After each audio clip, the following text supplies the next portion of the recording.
All right, we're good to go. So I'd like you to meet my friend, Von Vapor.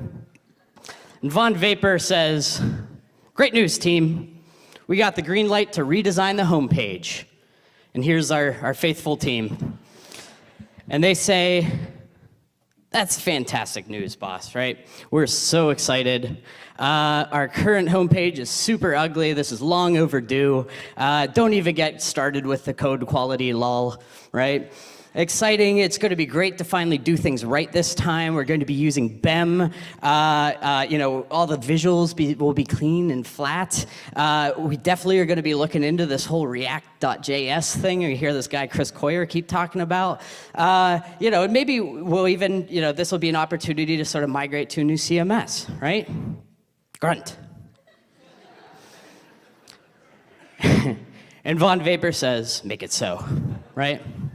And so this is what we do, right? We get this chunk of budget, we get the scope of work, we go away, we put our best foot forward, we do a chunk of work, and then we sort of do this once in a while, right? We'll pick a part of the site, and that sort of leads to these experiences, right? Like Getty Images, which I might have chosen as an example because I was searching for vaping businessmen. This is what their homepage looks like, and here's another page, and here's another page, and here's another page, and another one, and another one, and another one, and another one, and another one, and I don't even know what the hell this one is, and another one, and another one, right? So we get these sort of scope issues that are influencing and leading to these incongruent experiences, right? Location's another big one. This is Canon's website, their global website, but here's their North America site, here's their Latin America site. Chile apparently needs its own version. Europe, India, Australia, China, Hong Kong, right? You get the idea, right? Same brand, bunch of different experiences. Then there's this guy, maybe the biggest jerk of them all. Huge jerk, Father Time, strolling along the beach. But you get an organization around long enough, say eBay, right? You go to their homepage, looks nice, clean, modern, 2016, right? You start clicking around a little bit, you end up sort of back in like 2007 or something, right? And then you sort of keep going, and then it's 2004, and then eventually you end up in like 1999. It's like some Benjamin Button shit right there, right? And then there's everyone's favorite whipping boy, United Airlines. So let's see what's going on here. Let's count how many different button styles they have on their homepage.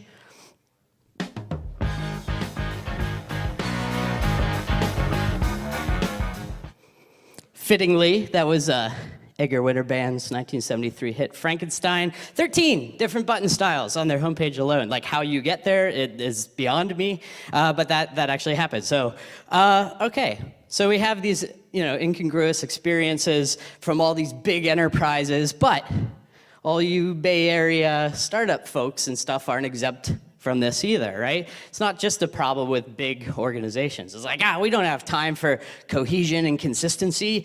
Yeah, we're too busy disrupting, right? It's like, we can't be bothered with this stuff, right? So there's all these reasons why this stuff matters, right? At the end of the day, people don't care about your organizational structure. They don't care that IT sits in a different room than the design team. They don't care if you're agile. They don't care, who's sitting where, who owns what product or whatever, right? They see you as a singular brand, right? And are expecting a cohesive experience. So the reason why I called this talk, the thing is design systems, the time is now. These concepts, as Chris mentioned already, aren't new, right? This stuff has been around for a long, long time. But we've sort of hit critical mass with the amount of devices we have to support, right? The amount of products and services and functionality and features we have to build, right? For more content, for more mediums, reaching more people in more countries with more locations, with more languages, right? Using different browsers, using more devices, more environments, more screen sizes, more form factors, more contexts, right? Good luck with that. That's all the time I have for say. That's it. No, but this is where we're at, right? We have bigger teams. We need solid ground to stand on, right? Much like how the last 5+ years we've been talking about responsive design as a way to sort of save our sanity designing for these different screen sizes, right? This notion of style guides is allowing us to have more solid ground to stand on, right? So what are style guides? And we're sort of, Chris alluded to that as like, oh, what actually are these things? There's sort of like 6 different flavors that I'm just gonna sort of briefly go through. Start with brand identity, right? So brand identity guidelines, once upon a time were these sort of hardbound books, print sort of guidelines. They've been around forever, but they're now making their way onto the web and are rounding up things like logos, color, typography, taglines, and more, right? We have design languages, right? Things like Google's material design that sort of give this set of principles, right, for an organization to build products on top of, right? So you have sort of different characteristics, right? They're talking about this 3D sort of model. They're talking about how to use color. They're talking about things like animation and sort of normalizing that stuff. And it gives people that are making these products for Google this set of principles to follow as they go about their work. Voice and tone, right? There's another type of style guide that allows people and organizations to speak with a consistent tone of voice, right? And that's going to change from context to context. I'm sure a lot of people have seen MailChimp's voice and tone guidelines, but they're phenomenal. And, MailChimp has this sort of cheeky tone of voice where, if it's a celebratory context for the user, it's like, yep, finish this week's campaign. Now I could go enjoy the weekend. Like the little cheeky monkey for MailChimp comes out and is like, great job, you deserve a raise, hee hee. All of that stuff. But that's not an appropriate tone of voice for if they say spammed 50,000 people, right? You're not gonna have a monkey come out and go, whoops, looks like you just spammed 50,000 people. Like that's not going to happen, right? So these voice and tone guidelines give writers, give content creators for an organization some boundaries and some guidelines on how they should be interacting with the user. Right? Writing style guides is also one of the oldest ones. About grammar, what punctuation to use, what sort of general tone of voice and sort of syntax and stuff, so that writers for an organization can sort of write cohesively. Code style guides. Code, like this object, notion of object-oriented programming predates the web by a long shot. Again, these are not new concepts, but historically, this hasn't been applied to our UI code, right? So we've been seeing things like BEM and SMAX and OOCSS and stuff like that, all these great concepts starting to bleed out into the front end of our code, of our UIs. So you have to have a conversation with your team, right? Is this how we do it, right? Is this how we do it? Is this how we do it, right? Is this how we do it? It's my new Morse code. It zips very well. But GitHub has a great code style guide that basically says like good, bad, here's what to do, here's what not to do, and stuff like that, right? And sort of the last thing, and this is the thing I'm going to be focusing on, is this notion of a pattern library, right? Of a UI pattern library. And this is all sort of stemming from this notion that, the page metaphor has been with us since the very beginning of the web, right? We talk about web pages and we scope our projects like, we're building a 5-page website and stuff like that, right? But that's not how we need to be thinking, especially in this responsive age, right? It's not a good use of anybody's time to have to make the desktop version of the home page and the tablet version of the home page and the iPhone version of the home page. And we tilt them slightly to impress our clients, right?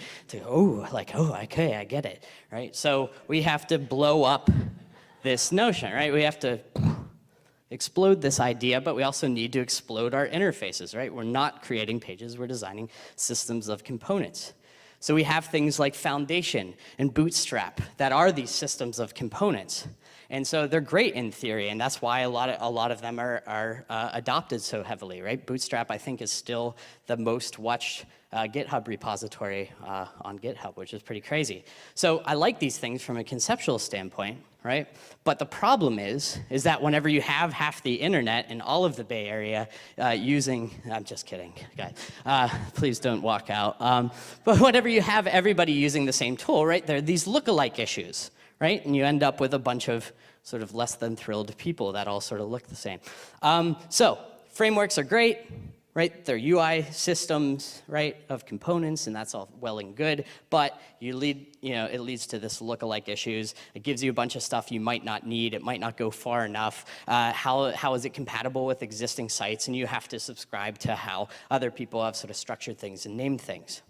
So Dave Rupert, who did the redesign of Microsoft.com with his agency Paravel in Austin, Texas, really hit the nail on the head where he says, we're talking about tiny bootstraps for every client, right? So it's not just about using a design system or a design system tool like Bootstrap. It's about, that are responsive deliverables, and he's talking in sort of a client relationship standpoint, says our responsive deliverables should look a lot like fully functioning Twitter Bootstrap style systems that are custom tailored for your client's needs. And I think that that's like a big key point to drive home, and what we're going to hear throughout the rest of the conference is that it's about designing systems that meet the needs of the organization. It's not just about blindly making a pattern library and saying, oh good, here's our buttons and here's our tables and here's our whatever. It has to be infused with the DNA of your organization.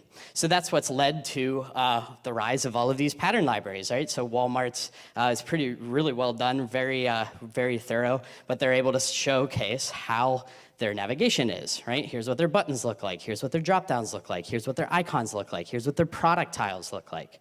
Right? So these 6 sort of flavors of style guide all sort of work together, right? Work in tandem to create, I'd say, sort of holistically, and I might just be being a little too general here, but helps all of these things help create a sound, robust design system. So I'm going to sort of focus more on the actual sort of like web UI, pattern libraries, web UI, sort of style guides and design systems. So first and foremost, how do we actually make these things happen? Right? Well, we have to sell it, right? We have to get people on board. We have to talk about the benefits that these style guides, that these pattern libraries, that these design systems give us, right? So I've found it's very helpful to put these things into terms of money. It's hard to quantify these things, but you could basically say, all right, by doing this, we're going to create a more consistent UI, which means that users are going to get through our flows faster, right? Because they already know they've already leveled up and learned our experience. So by the time they get to the checkout page, it's old hat. They've seen those buttons. They've seen those components before. So they have to do less work to cognitively get through a flow. Leads to faster production. Again, whatever you already have the puzzle pieces in place, you could crank out more features and more stuff faster than ever before. It leads to a shared vocabulary across the organization, right? Designers and developers and client and project managers and product owners, and everybody is able to speak the same language, right? Rather than, oh, I call that the admin bar, or oh, I call that the utility bar, and like different people have different names for the same thing. Makes things easier to test, so you could build in performance and accessibility and responsiveness into your modules sort of by default, right? So that you have to do a lot less work to become compliant and all that stuff. It's a useful reference to keep coming back to. Again, whenever you have questions about something or you're stuck on something, you could refer back to your pattern library or guidelines. And then lastly, and this is a big one, is that it creates this future-friendly foundation, meaning that it's not just a one-and-done thing. We'll talk more about this a bit later, but this is an opportunity to sort of plant this foundation that you can modify and extend and tweak and improve upon over time, right? You do an A/B test and find that one thing performs way better than another thing. Well, that should be a conversation and be rolled into the global design system.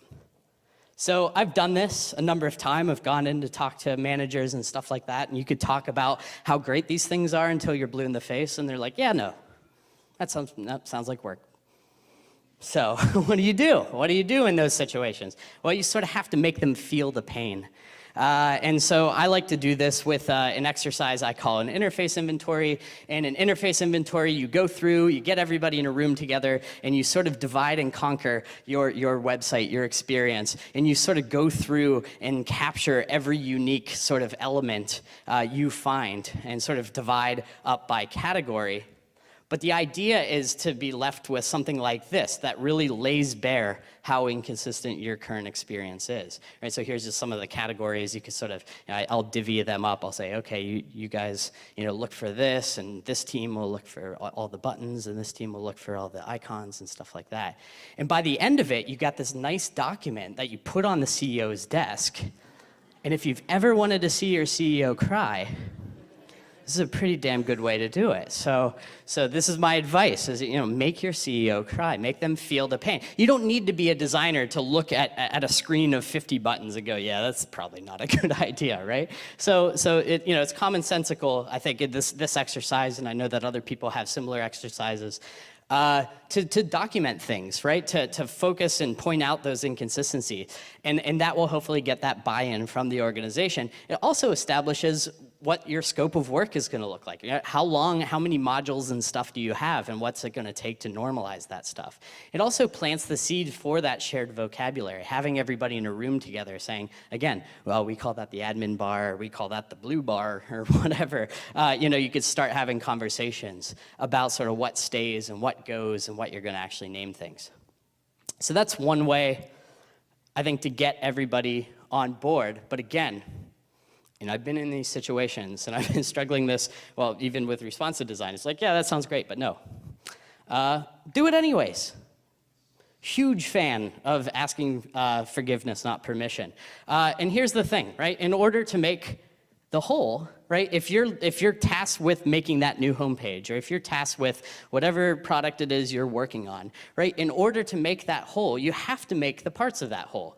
It's just about how deliberate you are and how careful you are handling those parts, right? So Nathan Curtis, who's up in a little bit, has talked about this like way back in the day, showing Legos, and more recently, Wolfram Nagel from Germany sort of put this together. But the idea is, here are all of our bits and pieces that we use to make our UIs, and out of that pile of pieces, we can create some stuff. Right? That is perfectly logical, makes sense. You dig into the pile, you pick up the piece you need, and you put it together, right?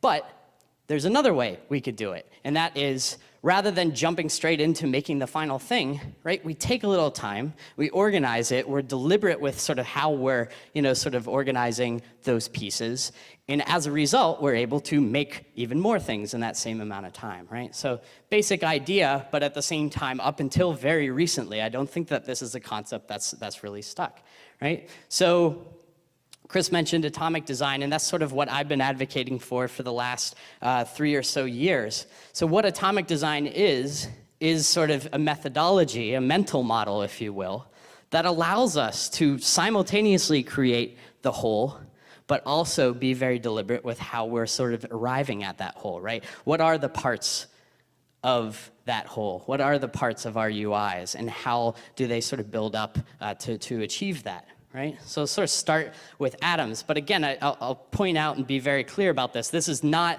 like step 1, make buttons in isolation. This has everything to do with considering both the whole and the parts at the same time. Right? So at the very core of our experiences are elements, or atoms, right, as I'm calling them. And then those atoms aren't terribly useful on their own. They're just sort of floating around, right? And at the molecule stage, what we're doing is we're taking those atoms and combining them together to form sort of relatively simple molecules, right? These relatively simple components that I call molecules. And then at the organism level, what we're doing is we're taking those simple components and sort of stitching them together to form these more complex components, like a header organism, right? So this header organism might be comprised of a logo atom, primary navigation molecule, search form molecule, but all of those things, right, function together as a unit, as the standalone piece of your UI. And we see this on literally every website we go to, right? We see these relatively complex chunks of interface that are sort of, standalone objects. It might be a bunch of disparate stuff like images and links and forms and stuff like that, or it might be like an e-commerce, right, product grid organism that's the same product molecule repeated over and over and over again, right? So then at the template level, what we're doing is we're taking those organisms, those complex components, those relatively complex components, and we're putting those into context, into something that resembles a page layout, right? So here, what we're doing here, though, is we're not at the final stage. What we're doing here is we're focusing on the underlying sort of content skeleton of that page, right? What are the size, what's the image size for that hero image, or what's the character lengths for these headlines? But you can start to see these components, right, in the context of a page layout. And then at the page level, what we're doing is we're taking that content skeleton and pouring real actual data, real representative data into that sort of scaffolding, into that skeleton. And now, obviously, this is an important part of the process just because this is ultimately what your users are going to interact with, but this is also what your clients and your bosses and your teams are all going to be looking at and sort of seeing the actual UI in its final home, right? So, what actually happens is that we're testing the resiliency for all these patterns we're creating, right? What happens if we put this kind of image into the header slot? Right? Does it hold up or does it fall apart? What happens if we have a headline that's 400 characters long rather than 40, right? How does all this stuff work? You're going to look at that in context of a page and then go back and solve those problems at a more atomic level.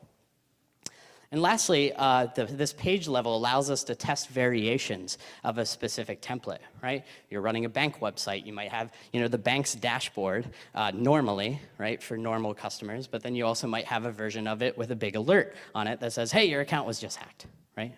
Hopefully that's not the case, but you get the idea, right? It's still the dashboard template, but it's a variation of that template, and our design systems need to be robust enough to account for that stuff. Okay. So these 5 things, again, all work together in tandem to make a solid design system, right? And what I like about it is that it gives me the ability to traverse between abstract and concrete. I'm able to, again, see everything put together, but I'm also able to sort of walk through the steps of how we arrive at that final UI, right? I've also found that clients, again, we're more looking at the put together part of things, but at the same time, it's important for those people to understand that, yeah, we're being very deliberate in establishing this design system. And then lastly, like the build part sort of happens in the middle, right? So this is, atomic design could be applied to any UI, not just like web-based UIs or whatever. So if you want to see like, here's what Instagram looks like, you get the idea, right? Sort of this sort of spectrum of components that all sort of, work together to form the final UI. So who all's involved in making a design system? You're all familiar with the concept of like T-shaped people? Right, T-shaped skill sets, right? You got like the sort of breadth of your knowledge across the top, and then your sort of depth of knowledge, what you're really skilled at, as sort of the, as the thing you focus on. And if you think about a T as a structural element, as like a physical element, like a table, it doesn't really hold up, right? It's like, right? So what we want to do instead is build teams that are like a table, a little T-shaped table, right? Where we have like a nice adjacent skill sets, right? Each person with their own respective strong suits, but that collectively forms this really strong foundation for doing the work.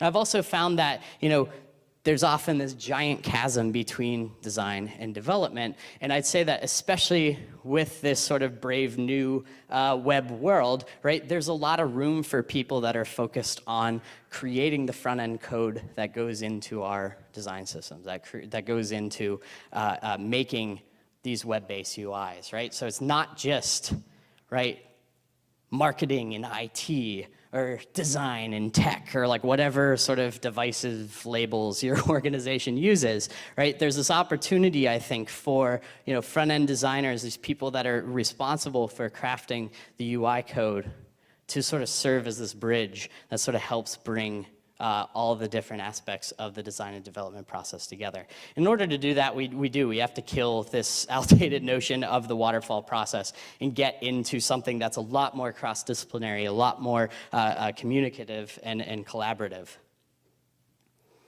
So we'll start by establishing direction. And anymore, we just sort of have wireframes are spreadsheets now, and we try to get out of them as quickly as possible. But what we do is we'll basically say, here's the job this page needs to do. Here's sort of the components we're thinking of accomplishing that, and here's the job it's trying to do. So basically what it's saying is, here's what goes on the page and in what general order, right? And what I like about that is that, hey, that's essentially like a nice little mobile-first view, right? A nice little hierarchy sort of model.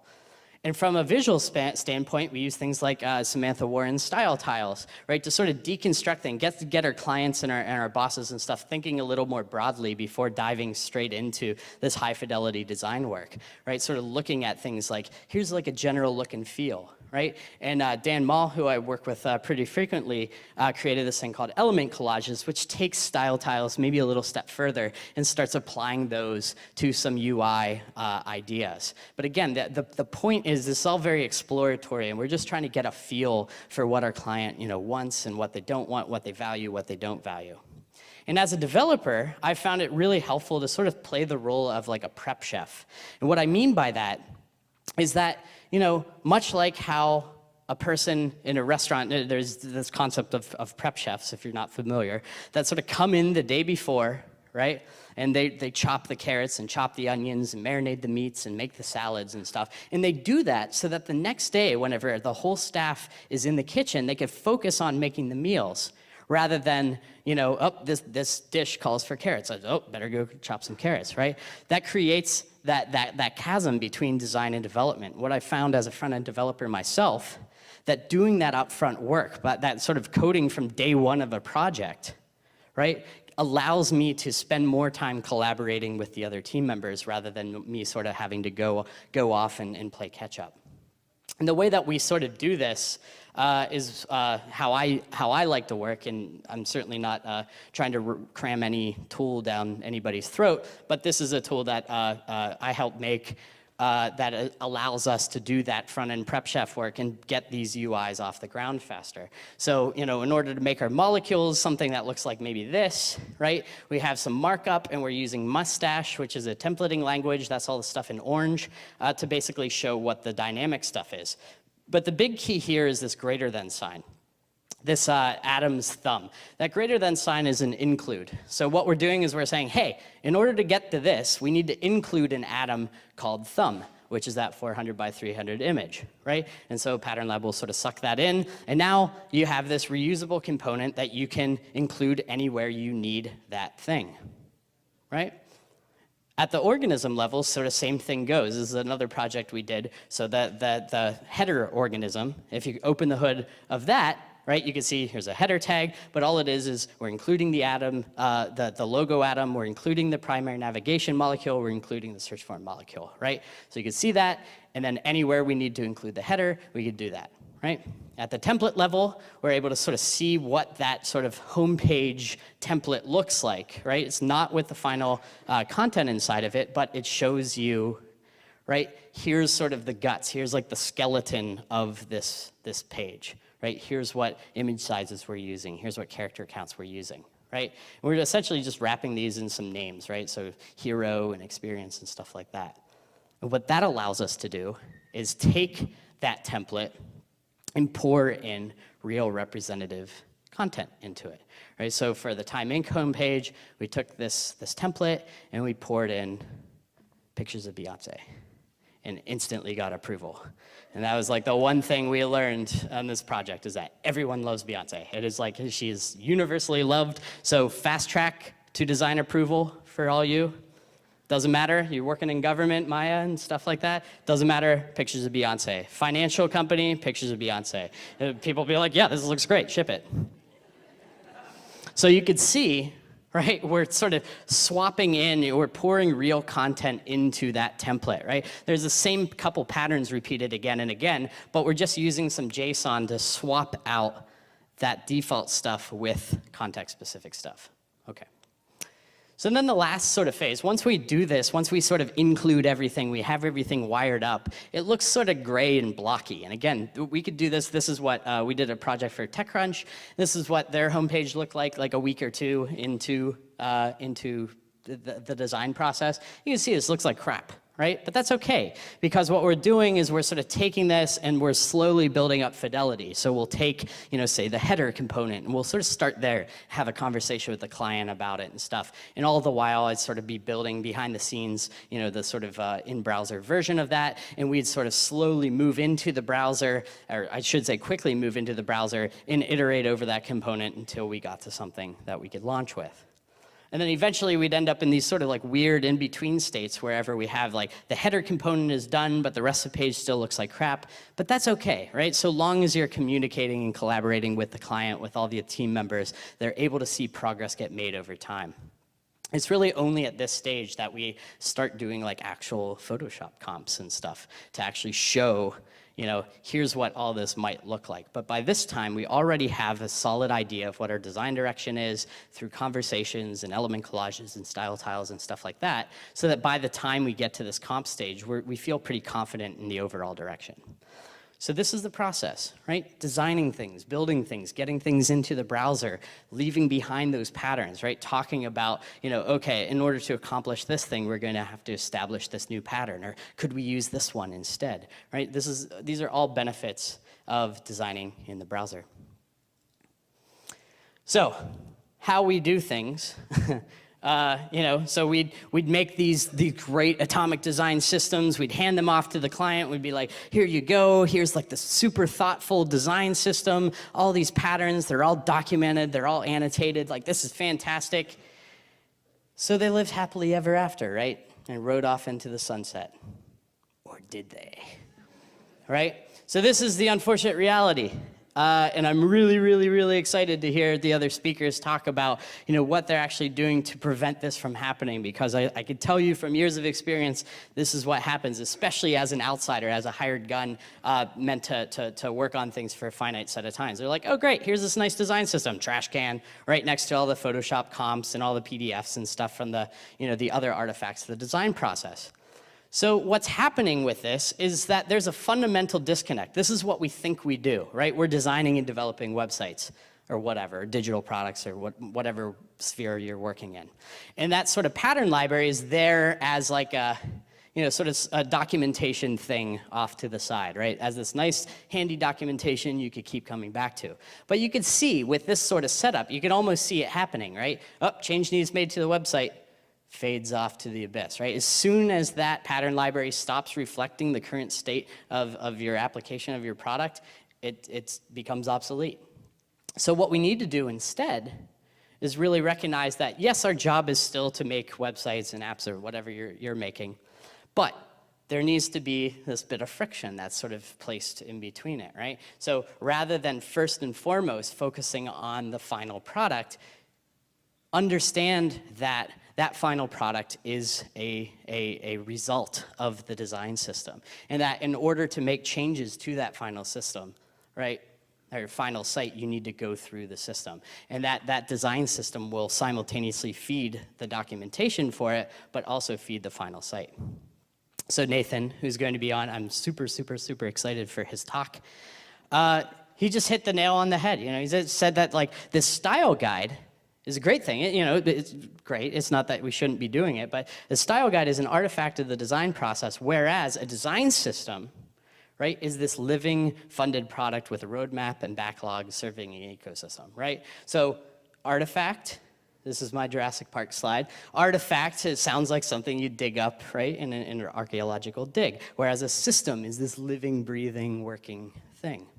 So how do we actually do this? Well, we can make it official. And I'll talk, Chris Coyer recently shared these thoughts where he's basically saying, like, do we really need like dedicated websites and has celebrity endorsements for your style guide, right? Do we really need like these like, very polished, very official looking things?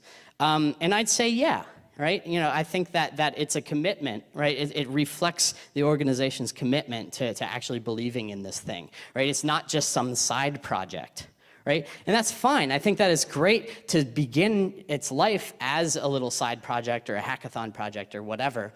But, right, eventually it needs to cross over the line and becomes this sort of officially sanctioned thing. Right? And so Chris rebounded. I love the internet. He says, my worry is that other organizations would look at these things like Salesforce's Lightning design system and stuff and say, oh, we don't have the time or resources from that. And I totally share that concern. Right? So what do we do? Well, again, ask forgiveness, not permission. Just make a thing, right? Whatever your current project is, just make the damn thing. Just do it, whether your clients or your boss knows about it or not. Just do it, and then show that it's useful and be like, hey, we saved a bunch of time using this, right? And then they go, oh, okay, and then make it official, make it bigger, all that stuff. Make your design system maintainable, right? We talk about this notion of the Holy Grail. And what the Holy Grail is having a design system that, again, keeps your pattern library and your final applications, your final websites in perfect sync together. So this is Rizzo by Lonely Planet. They did a fantastic job at accomplishing the Holy Grail. And they basically made an API for their design system. So if you want to include a little alert message, that's how you do it, right? You don't write markup, you don't write CSS, you include the thing and it pulls in the right component. And what that allows them to do is to, again, update their design system, and anywhere a particular pattern is included will automatically get updated. Make it cross-disciplinary. These design systems, pattern libraries, style guides are a huge opportunity to serve as a watering hole and get everybody's eyes in the organization, hitting this thing and looking at it, right? If you take an organization like Walmart with carousels, yes, I love these things, but Chris, you know me really well. But yeah, like if you just look at that carousel component, there's all sorts of considerations that go into that. Business owners need to figure out what products to market. Product managers, art directors, UX designers, front-end developers, technical people, the back-end people, and all that. It's like the tons of different considerations for just that one component, right? So a style guide, a pattern library should, encourage people to take part in it, be an active participant in it. And in order to do that, we have to make it approachable, right? I really like Yelp's style guide. They basically say, hey, here's what this thing is, here's who it's meant for, and here's what it's meant to do. I'm also super excited to hear Maya talk and hear all the great initiatives coming from the government, because here's this thing that absolutely has to be approachable, right, for all the people that they're trying to reach with this design system, right? So, having clear documentation, not scaring people off with a bunch of code and stuff like that. Make it visible. Nathan, whenever Anna Debenham and I interviewed him for the Style Guides podcast, he touched on this. He basically says, whenever you put these things behind constraints, right, teams either take an outrageously long time to get access or they never get access at all, right? So that's what's led to, the release of now 150 plus style guides released on styleguides.io, so rounded up there. So if you want to look for some inspiration, there's a bunch of resources there.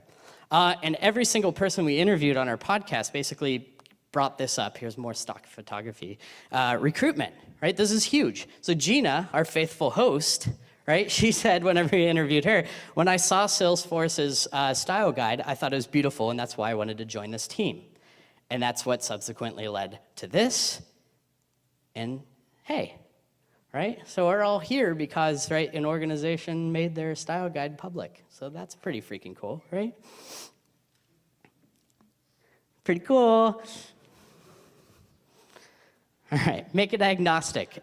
So your patterns, this is really hard to do, but patterns should be versatile. So instead of things like course block, which sort of immediately limits its scope of what content it can contain, things like list group and feature block are more agnostic patterns that you could put any old thing in. This is really hard to do. Naming things is extremely complicated, but just sort of keep that in mind.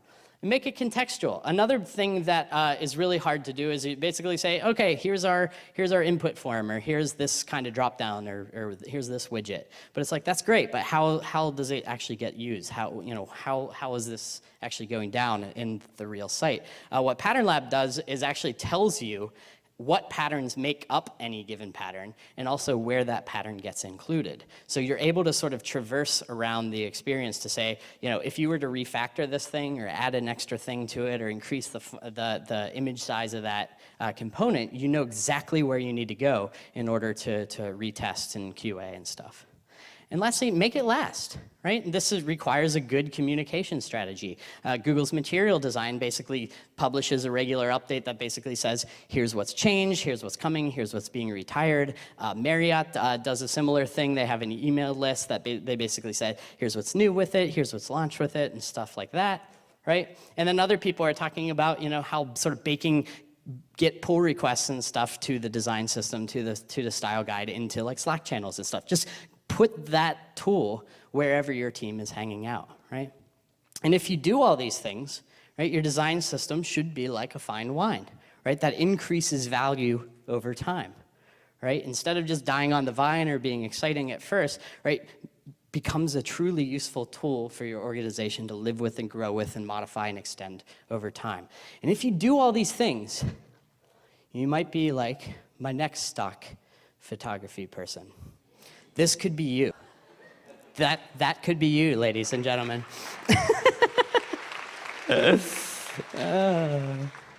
So, all right, when you're finished changing, you're finished. I like closing my talks like this just because this is especially true in a medium that's only 25 years old, right? These concepts are really nothing new, but again, the time is now. We have to constantly challenge how we do things, how we go about doing our jobs and making great things, and force ourselves to rise to the next level and keep evolving. And for as hard as this stuff is, especially at big organizations and stuff, like, let's face it, this is awesome. I'm super excited to be here. I'm super excited to learn from the other speakers. I hope that you are as well. And if you want to learn more about this, I'm writing a book on the topic. It's only $10, so give me money. Anyways, with that, thank you very much. It was amazing. This is a great Q&A session. We're going to do this for every talk. We're just going to ask a couple of questions about what you talked about, because I was just, I'm going to be there wide-eyed, watching everything that you said. Atomic design is a metaphor, really, right? Like, it just means little tiny thing, then slightly bigger thing than that, then a little bigger thing than that. And I think there was a conversation recently that, is that the only possible metaphor? And I think you were the first to say, no, whatever metaphor you want to use. And in fact, in your talk, there was chopped carrots. Yeah. That's one of my favorite. There's like a cooking word, like a French word, mise en place. Did I say that right? Which means that, like, before you start cooking, you should chop all your vegetables and put like 2 pads of butter in a little tiny classy glass bowl, because then when you need 2 pads of butter, you're not running to the fridge to do it. So yeah. You like that? Yeah, I'm okay, just not that I'm not that sophisticated. So. But yeah, no, I like that. And again, these things are metaphors, and what I found atomic design more than anything to be is a helpful shorthand, much like responsive design sort of took on a life of its own. Ethan defined responsive design as fluid grids, flexible media, and media queries. These 3 CSS techniques, but of course it's evolved into something much, much bigger, that whenever we talk about responsive design, we're talking about anything that goes into creating. It does. It's kind of funny, because he almost, I feel like Ethan did a good job in the early days of like attempting to put his foot down on it. Right. Yeah, because it was nebulous, right. and I think that's. So yeah, I don't even know if I use that word correctly when I do it, but there's so many words I wrote down. Okay, there's voice and tone. Yes. You could say code guide. That's a thing. Sure. You could say there's pattern libraries, there's UI systems, there's frameworks, there's style guides, there's design languages, there's design systems. That's just a few. I think there's even a few more in your talk. There's a lot of words. I'm not saying that you use them inconsistently or anything, but should we like pull an Ethan and try to like put some word like definitions on this stuff so that it's not being, for example, MailChimp's guide, the voice and tone one that's so cool that we all like, they called that their style guide. Right. Whatever works, man. Honestly, I've gotten into pedantic conversations, and so I've been involved in like a number of buzzwords and know the people that have been involved in other buzzwords. And again, it's like I think like the sooner you just sort of let it go out there and sort of just encapsulate an idea, and some people. The reason why I chose like atoms, molecules, organisms is because it has an implied sense of hierarchy. I was just reading an article yesterday that said, that they went from components to modules to slices. And it's like, whatever works for you, whatever works for the organization, whatever allows you to do successful work together, just embrace that. But I would say formalize it. Say here's what we mean by design system so or there's whatever. No trouble internally, at least. Yeah, internally. Yeah. Okay. I just wrote down things that I liked. These aren't very good questions. That's good. But you have 2 words on. There was one that was true, and there's a Sam Cusano Jr. here that tweeted this, because I was like, that's a good tweet that latched onto your concept that people expect some design consistency, and that's one of the reasons to use a style guide is that, and then I think you followed up with by the time you get to the checkout page, that button style is old hat, you know exactly what it does because you've experienced it before. You would assume that works it's not just per website consistency, but per device and per property and per sub project and per is that yeah, good job. Yeah. But yeah, no, and again, like consistency just as a design principle, again, like predates like all of these conversations by a long shot. It's like, and it's not because we like it because we're designers and I demand this button is like this next button. It's because it's literally helpful. right. Well, Jared Spool talks about the magic escalator of acquired knowledge. Have you heard this? Oh, it's a metaphor, so I love it. It's a metaphor. All right, so let's go with it. So basically, yeah, people spend time like learning your UI, learning your interface, and as they learn, they climb up the escalator of acquired knowledge. And whenever you do these like big honkin' redesigns, you knock everybody down the escalator, and then they have to totally relearn the interface. And you could hope that they're going to get back up to that level, but they might just be pissed off because you moved their cheese. So it's like that's why sort of biting things off in like smaller chunks and doing like component level tweaks and stuff like that rather than big redesigns. I wonder though, like then they click a link to another website and there's a new escalator too. I mean, people are pretty used to climbing escalators, right? Or is it? Taking it too far, Ben. Too far. Well, I went to the other mall. Okay. I'm going to introduce the next speaker, Brad. Thanks so much for. All right. Thank you very much. Thanks.